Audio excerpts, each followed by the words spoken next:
But then we, we had Joey Chitwood and all come out of Ferndale, and that didn't work out too well. Yeah. But anyway, tent kind of fell down. How about Dick Hempstead, our contractor, for so many years? We got to go back to 1954 then, because after the 1950, that's when a lot of the locals were cowboying then, and the professionals really weren't coming here because we weren't paying enough money.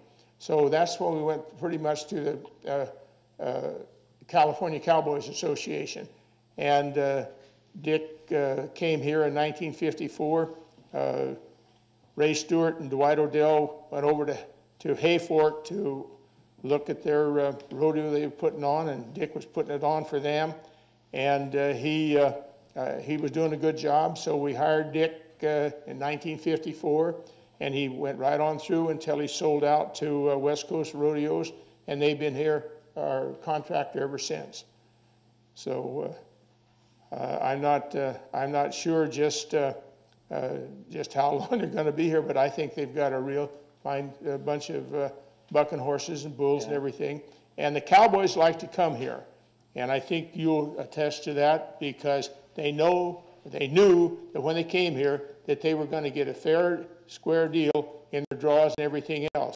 Because a lot of times it was, well, I wouldn't say little cheating went on, but we made darn sure that the Cowboys got the proper draw, and they were happy about that. We paid good money, and every year we'll win an award for being the best rodeo in the state of California, and of course they have the finals over in Reading now, but we've had them here a few years and had a lot of fun with that too.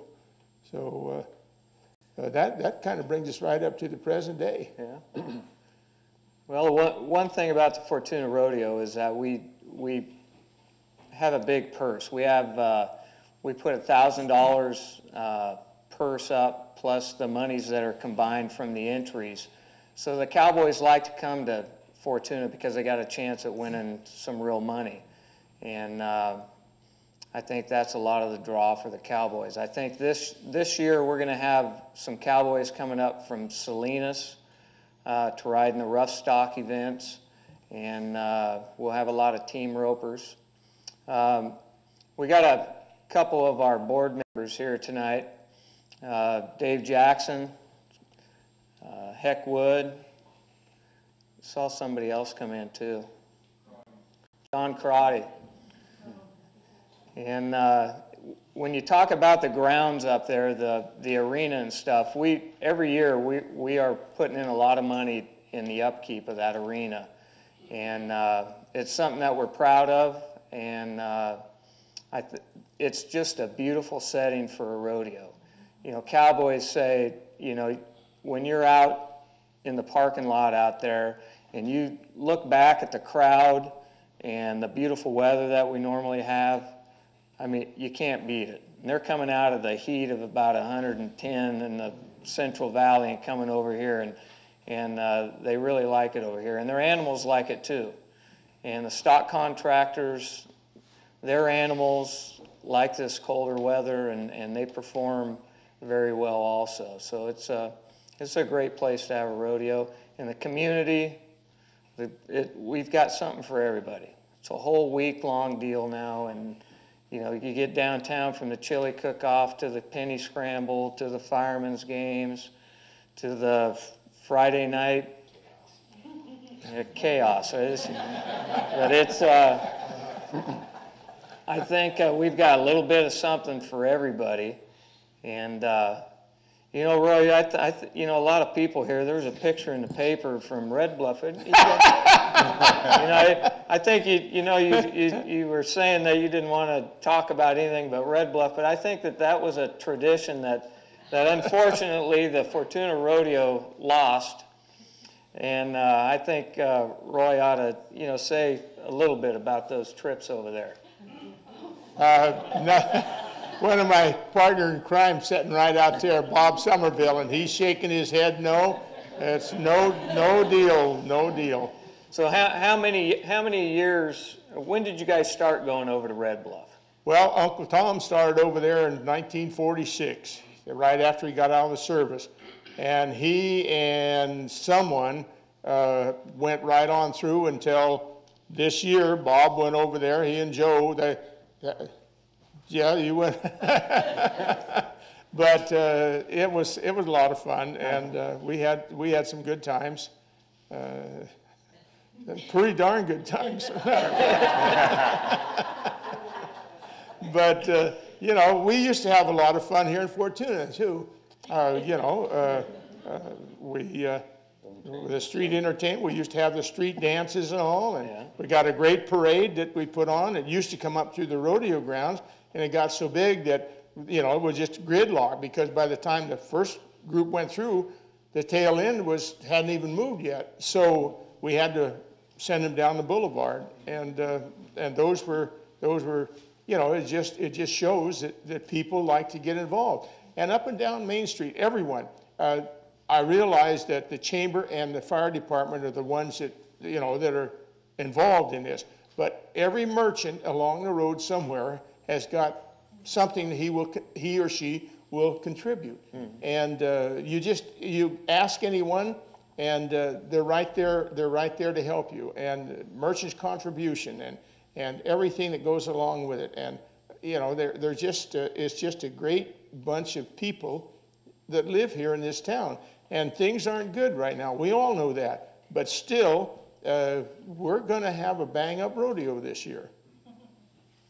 In the old days, they used to, you know, residents that have lived here in Fortuna for years used to see Main Street. We used to put wood facades on all the stores down Main Street had old wood facades put up, and I think Travis Lowe, he still has his old R.A. Lowe or R. Lowe, proprietor, Lowe's Furniture, and some of that old stuff, and that's, you know, that's all gone by the wayside, but it's stuff that sticks in your memory from living here for so many years. But it's and the town still is very involved in the rodeo, and they support it 100%. Did you ever have any famous riders come through? Got them all right here in Humboldt County. Yeah, we've had you know, some of the former rodeo people that are up in PRCA. Fred Berry, for example, was one of the better riders that came out of Humboldt County. Went back to the national finals in Madison Square Garden. That's when they had them in Madison Square Garden. And Nevada came along and all their money and everything and took it away. But he was one of them. Another one, Clarence Buganig, went back there. Clarence won the bull riding here, and he's 41 years old. Any 41-year-old out there want to ride a bull now? You know, I don't think so. But, you know, those were guys. We had the two more boys were top hands. Casey Minton was a good roper, bulldogger and everything.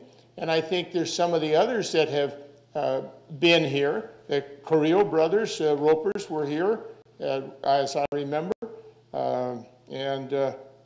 You know, I'm sure that things have changed a lot since the old days when, you know, a cowboy got hurt or something. Well, horse liniment and a bottle of whiskey was about all they had. But now you know, they have sports medicine, and I'm sure Walt can attest to this, that another thing, and I think Walt was part of it, we used to have big signs that said Winston Cigarettes was, you know, sponsoring the rodeo. Well, that just didn't fly. And the cowboys themselves said, no, we don't want to advertise cigarettes because we don't believe in that. And most of the cowboys today are fellows and girls that have gone on to college, and you know, they're not the old cowboy that used to be, that only went to the 3rd or 4th grade and then had to go to work. They're educated cowboys, and they know what they're doing, and they practice, and they've got videos to show. Billy Boogan is another example. You know, they take a video every time he goes out, and he can see just exactly what he's doing wrong, and that way he can improve on his time.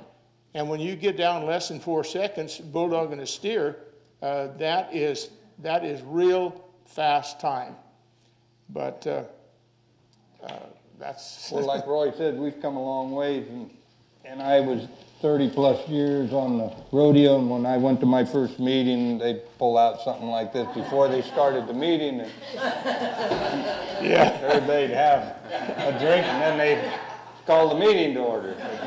As these things transpired over the years with our society, that's no longer there, and we move on. But you're right, yeah, it was Black Velvet one time came in. Oh, yeah. And wanted to be a big sponsor, and Eagle Rare was another one. There you go. They came in here, and I happened to be president that year, and they came in and they had a big old contract, you know, this, and you have to advertise every 15 seconds or whatever it was. And you know what I told them? It didn't fly. Roy boy. And anyway, that didn't work. So they decided, well, maybe they better go somewhere else because, you know, this is a Fortuna rodeo, and we didn't want some other outsiders coming in. We wanted to keep it local, and that's the way we have done it, and that's the way we'll probably continue to do it. We do have a beer or two at our meetings, but we don't pull out the hard stuff. That was your relatives. Yeah. But I've been on the board about 10 years now, and there's been a generational change in our rodeo board, and there's been a lot of changes that have come because of that. And you know, you're bucking some of the old guys. They don't want to change stuff. And but I'll tell you, this guy right here, he's the first one to say, let's give it a try. You know, and some of the other board members, they didn't want anything to do it. But as they got off the board and stuff, we've had to change. We've had to change because people's wants and needs of entertainment has changed, and you'll see that Friday night. That Friday night deal where it's basically motorcycles and four-wheelers and stuff like that. We've been able to bring in an extreme motorcycle rider that's nationally known that is going to put on a show for, you know, a different type of people that may come to the rodeo Saturday or Sunday, but it gives them something to look forward to during the Fortuna Rodeo week.